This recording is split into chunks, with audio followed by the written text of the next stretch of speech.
Assalamualaikum warahmatullahi wabarakatuh. Perkenalkan, nama saya Nawal Putri Retisa dari kelas M21D. Di sini saya akan menjelaskan materi tentang persaingan bisnis dalam Islam. Langsung saja,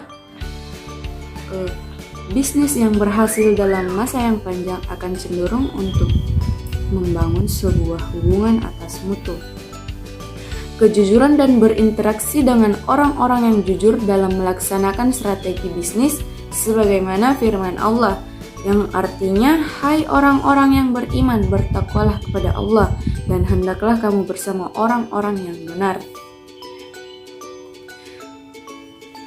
Persaingan bisnis dalam Islam memiliki beberapa prinsip yang tidak boleh dilanggar, karena jika prinsip-prinsip ini dilanggar, maka akan ada pihak yang dirugikan. Di antara prinsip-prinsip tersebut adalah yang pertama, tidak melakukan tipu daya kepada orang lain baik dalam bentuk harga maupun dalam bentuk barang dan jasa. Kedua, tidak melakukan praktek dumping. Tiga, tidak melakukan praktek countervailing. Empat, tidak melakukan praktek predatory preaching. 5. Tidak melakukan praktik kolusif. 6. Tidak melakukan praktik monopoli.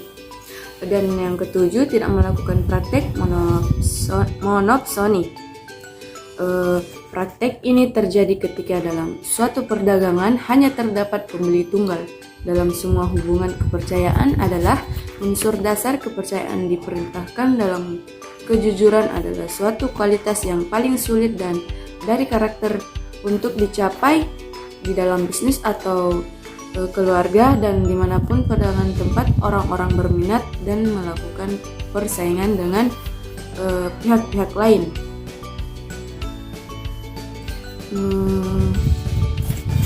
Dalam pemasaran dikenal dengan namanya persaingan. Namun teknologi, banyak pelaku pesaing pasar sendiri yang tidak mengerti atau belum bisa mengidentifikasi apa itu sebenarnya yang dimaksud dengan pesaing. Menurut Kamus Besar Bahasa Indonesia, pesaing adalah sebuah persaingan yang dilakukan oleh seorang atau sekelompok orang tertentu agar memperoleh kemenangan atau hasil secara kompetitif. Yang pertama itu identifikasi pesaing. Langkah pertama yang dilakukan adalah dengan identifikasi seluruh pesaing yang ada. Tujuannya agar kita mengetahui secara utuh kondisi pesaing. Kita identifikasi pesaing meliputi sebagai berikut. 1. Jenis produk yang ditawarkan. 2.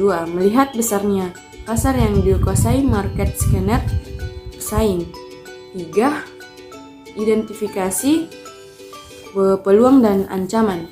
4. Identifikasi keunggulan dan kelemahan,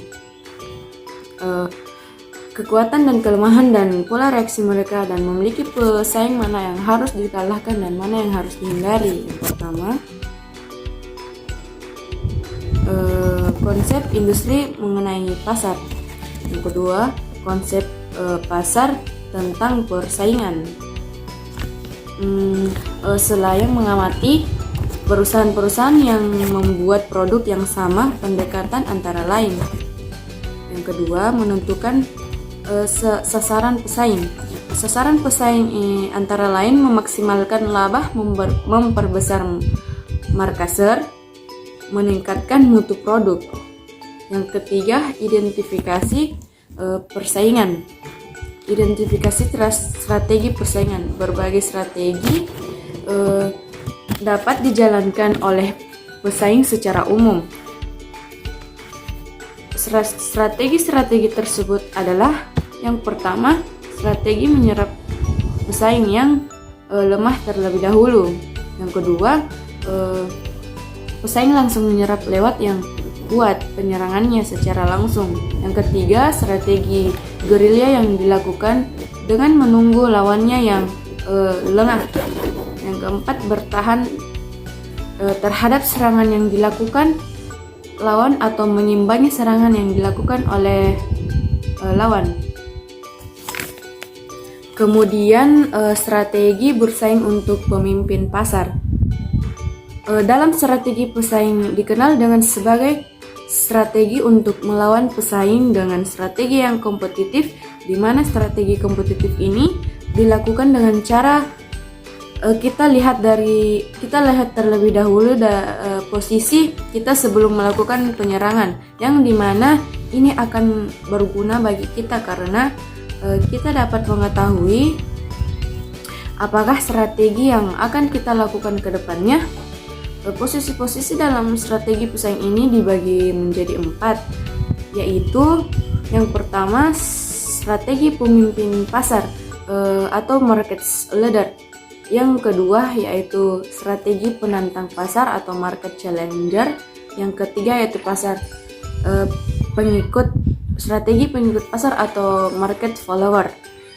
Dan yang terakhir yaitu relung pasar atau market nikel. Baiklah, yang pertama yaitu strategi pemimpin pasar atau market leader, yang mana di dalam hal ini market leader ini memiliki peranan yang sangat banyak. Salah satunya yaitu menciptakan suatu produk, memberikan pembaharuan atau perbaikan terhadap suatu produk yang telah dimilikinya, dan melakukan tindakan-tindakan yang belum dilakukan pesaing-pesaing lainnya. Market leader ini atau pemimpin pasar memegang peranan yang utama dalam pasar. Kemudian yang kedua yaitu strategi penantang pasar atau market challenger, yang mana dalam strategi ini merupakan perusahaan yang memegang urutan kedua atau ketiga setelah pemimpin pasar. Penantang pasar ini terus melakukan strategi untuk menarik para pesaing-pesaing lainnya, sehingga dapat memperoleh market share yang lebih luas namun dengan cara yang sangat agresif. Jadi tidak mungkin penantang pasar ini merebut posisi pemimpin pasar.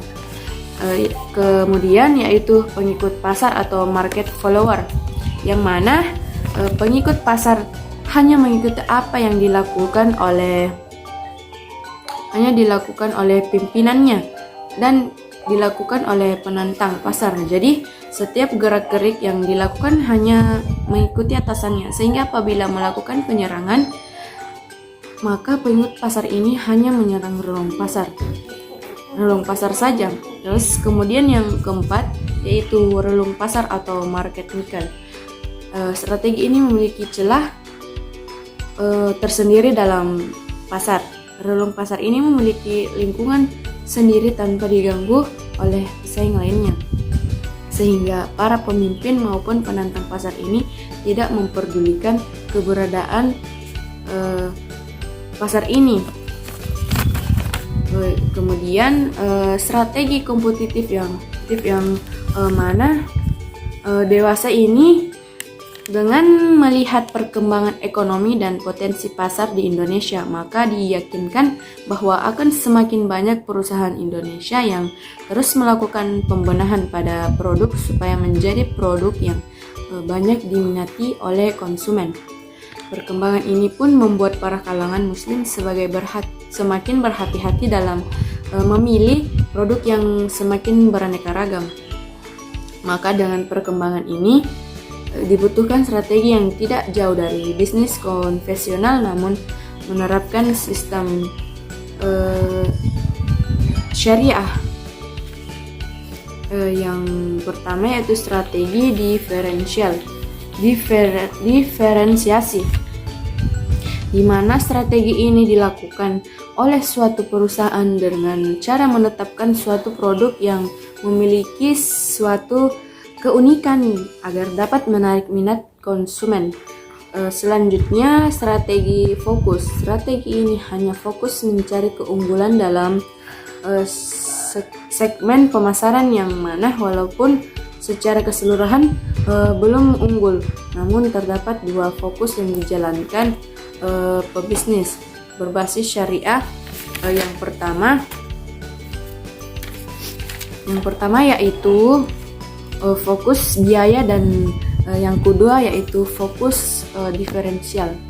Selanjutnya, strategi berbasis narasi identitas religius. Dengan menggunakan strategi ini tentu merupakan strategi yang dilakukan para produsen muslim yang sangat menguntungkan, khususnya di era globalisasi ini. Selanjutnya yang kelima yaitu menyeimbangkan orientasi pelanggan dan pesaing. Jadi perusahaan dapat mendefinisikan pasar sasaran, namun gagal memahami kebutuhan pelanggan, meskipun pemasaran adalah memiliki kebutuhan secara menguntungkan. Memahami kebutuhan dan keinginan pelanggan tidak selalu merupakan tugas yang sederhana dari beberapa pelanggan. Memiliki kebutuhan yang tidak mereka sadari atau mereka tidak mengutarakan kebutuhan ini. Apa kebutuhan yang arti jika pelanggan meminta mobil tidak mahal, mesin pemotong yang tidak kuat, atau hotel yang tenang? Jadi kita bisa dapat membedakan 5 jenis kebutuhan. Yang pertama yaitu kebutuhan yang diutarakan. Jadi pelanggan itu mengingatkan sebuah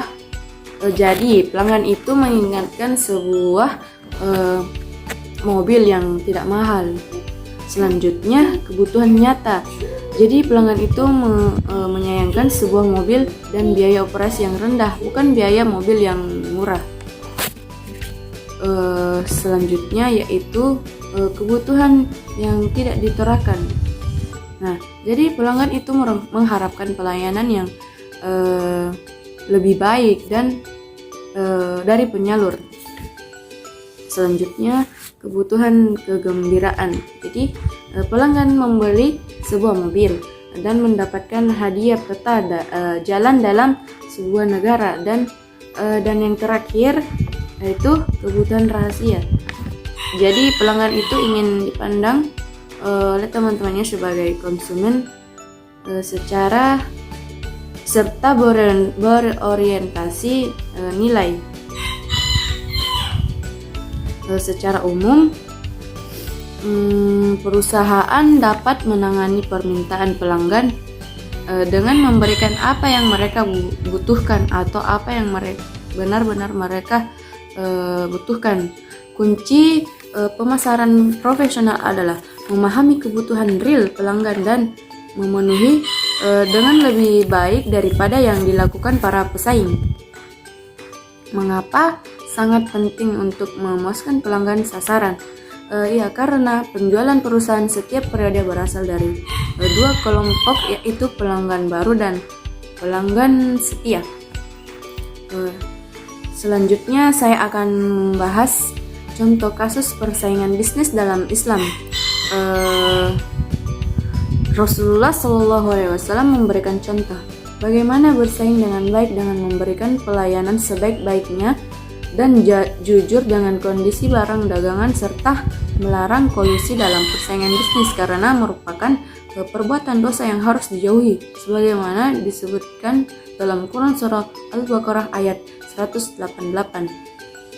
Yang artinya, dan janganlah sebagian kamu memakan harta sebagian yang lain di antara kamu dengan jalan yang batil, dan janganlah kamu membawa lurusan harta itu kepada hakim supaya kamu dapat memakan sebagian daripada harta benda orang lain itu dengan jalan berbuat dosa, padahal kamu mengetahui. Contoh berikutnya yaitu strategi yang digunakan oleh salah satu toko grosir Al-Arafah untuk memenangkan persaingan adalah dengan strategi yang mengutamakan inovasi pada produk-produknya, seperti penggunaan payet pada hijab, penggunaan bordir pada hijab dan mukena, menciptakan dan menjual produk-produk sesuai dengan selera konsumen, misalnya dengan membuat pakaian dengan brand Al-Arafah. Dari brand ini paling tidak Bapak Dendeng ingin mendeklarasikan bahwa tokonya menggunakan syariat Islam, yaitu dengan bahan yang sesuai pesanan konsumen dan menggunakan kesempatan dengan sebaik-baiknya dengan berusaha selalu tepat waktu dalam menyediakan pesanan barang untuk konsumen.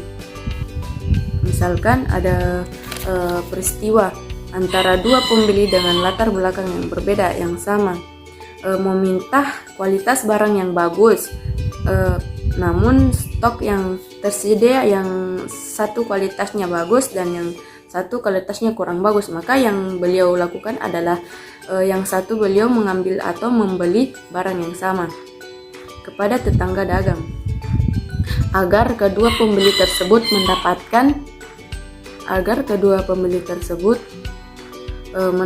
barang dengan kualitas yang sama. Beliau mengatakan tidak pernah mendapat paksaan dalam membeli barang dari pemasok tertentu. Sebagai pembeli, beliau bebas membeli barang dari pemasok tanpa paksaan. Beliau juga mengatakan yang sebenarnya jika barangnya ada yang cacat atau rusak dan nanti harganya didiskon. Dan apabila ada pembeli yang komplain dengan barang dagangannya karena terdapat cacat pada barang tersebut, maka barang tersebut boleh dikembalikan asalkan pembeli tadi menunjukkan barang yang cacat tersebut. Sesuai dengan yang diajarkan oleh Rasulullah SAW agar itu kita menjalankan syariat Islam dalam berinteraksi dan berbisnis. Sekian materi yang dapat saya sampaikan. Kurangnya mohon maaf. Wabillahi taufiq wal hidayah. Assalamualaikum warahmatullahi wabarakatuh.